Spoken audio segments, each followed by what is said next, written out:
was a bride, a familiar sight were these gleaming white wagons drawn by jet black horses, delivering the new processed food products that made the number 57 famous.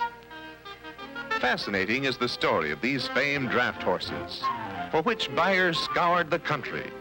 Noted for their appearance, breeding, and care, they were quartered in probably the world's first air-conditioned stables, on floors of cork and asphalt, with daily rub-downs by electric grooming devices. Some people call this a lot of falderall, but even then, Mr. H.J. himself felt that distribution should rank right along with manufacturing and should be of an equally high standard. It just happened that his standards were unusually high.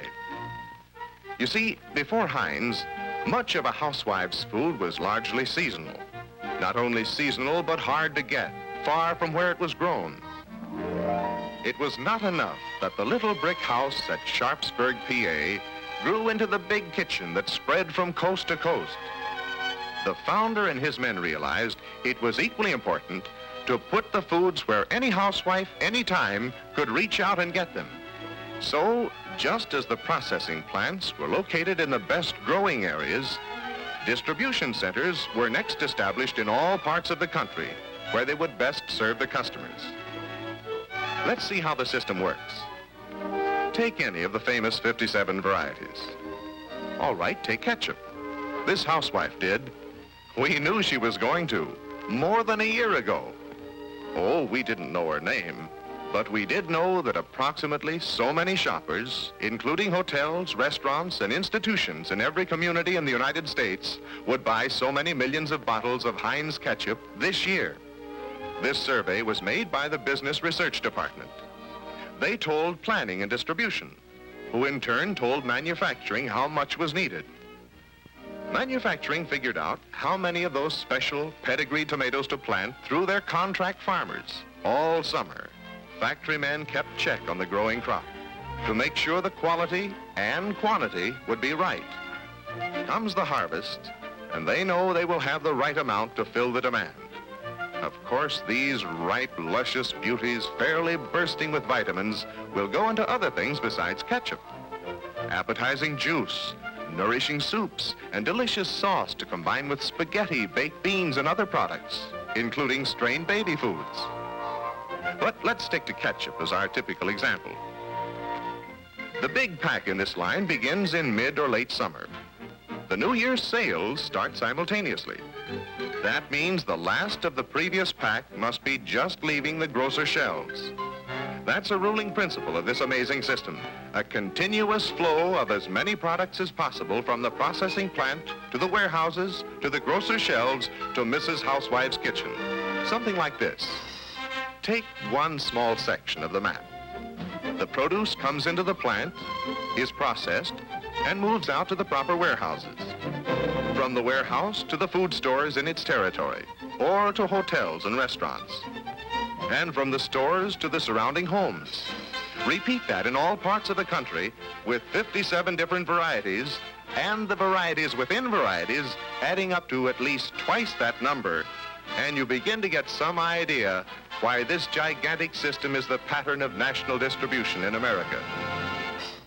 The harvest is brought in at its peak of ripeness and processed within a few hours. That means while still at its flavorful best. The finished product goes directly from the packaging line to waiting trucks, which start them toward the designated warehouses. There's room at the plants to store only a small part of the food they process. Here is a typical branch warehouse, one of some 70 spotted around the country. Among them are these at New York, Milwaukee, St. Paul, Chicago, Oakland, California, Jacksonville, Florida, Dallas, and Los Angeles, to picture only a few. Goods from the various processing plants arrive by truck, by rail, and at this, as well as many of the others, by ship. And here comes a load of our ketchup we saw leaving the bottling line such a short time ago. Though completely modern and commodious, you can see that here again there is room only for goods in transit. Not more than a few weeks' supply can be kept on hand of most kinds. Even at that, it takes a lot of floor space to house so many popular items. Here we see stacks of oven-baked beans put up to your choice, next to stack after stack of all kinds of soups. 21 ingredients in vegetable soup alone. They come from many different states and even a foreign country. And nearby, the larger size packages of the same taste-tempting varieties that go to hotels, restaurants, and institutions. Here are all sorts of pickles, sweet, mixed, gherkins, and fresh cucumber pickle. Sparkling vinegars, white, cider, malt, and tarragon. Wonderful spaghetti and macaroni. Full-flavored jellies of choicest fruits, apple, grape, berry, quince, and others. Those popular baby foods, strained fruits, vegetables, meat products, even desserts. As well as junior foods in the same wide and tempting selection. All through the day, the cases come in to be loaded for delivery to the stores. In some of the larger warehouses, the local delivery trucks are loaded at night so that they can be on their way first thing in the morning when the stores open.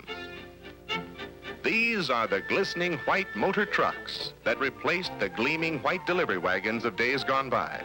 But they too are kept spick and span, as clean and wholesome as the food they transport. So the trucks deliver the goods to the stores in their territory, the last stop before the consumer's kitchens. To make it easy for Mrs. Housewife to reach out and pick any of these cans, jars, or bottles of nourishing, mouth-watering foods, a specially trained company representative is also on hand regularly to assist his friend, the grocer, as well as the restaurant operator, with his inventory and display. But his main job is to keep that stock rotating, to see to it that the amounts delivered are in perfect timing, to maintain that unbroken flow from the big kitchen to Milady's kitchen. It does look appetizing, doesn't it? This one of the 57 we took for our example. Heinz is the world's largest producer of ketchup. Even the shape of the bottle is their invention, designed to expose as little as possible to the air when opened. Of course, we could have taken any other product, for instance, vinegar. We could just as easily have traced its flow from the arrival at the plant of these mountains of lush, golden, russet, and flame-red apples, the movement of their tangy juice to and from the vinegar house in specially constructed wooden tank cars, till it too can be bottled, boxed, and delivered here, clear, sparkling, and aromatic, and uniform. Whether you're a housewife in Portland, Oregon, or a bulk user in Miami, Florida, you know that every bottle, every gallon, every cask you buy is always the same. Or we might have taken pickles, one of the most eaten canned vegetables in America, and so on through all the 57. Why have we shown you all this? Because we hope the next time you see any of these products of which we are so proud, that they will rouse in you a mental picture or two. Well, 3 if that's all right with you.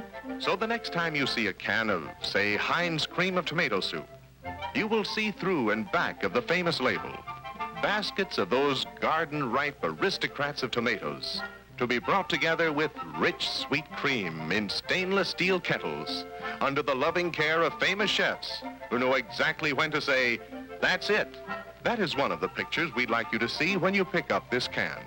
Another is the great network of the national distribution system that maintains for you that flow of freshness for which these foods are famous. And last but not least, the third picture we hope you see is its ultimate use, for which all that's gone before was planned. The moment the soup itself appears on your table, steaming, redolent, and inviting. Or in a can of these oven-baked beans, we want you to see sun-swept vistas of these and other vegetables ripening in the country's richest soil, as well as the vision of their crowning appearance on your table, all honey brown, succulent, and tempting. Or among the baby foods, strained vegetables, soups, and fruits, an enticing, nutritious serving like this. And isn't that a dainty dish to set before the king of your household? Or the next time you drop in at your favorite lunchroom for a snack, you know what the sight of that familiar miniature soup kitchen will call to your mind. Whether it be soup or beans or spaghetti, you will see not only the satisfying quick energy food, but behind it, the big kitchen that prepared it at its peak of perfection. And equally important, the big delivery wagon that rushed it to you at its peak of freshness. Two big reasons why we in America are the best fed people on earth.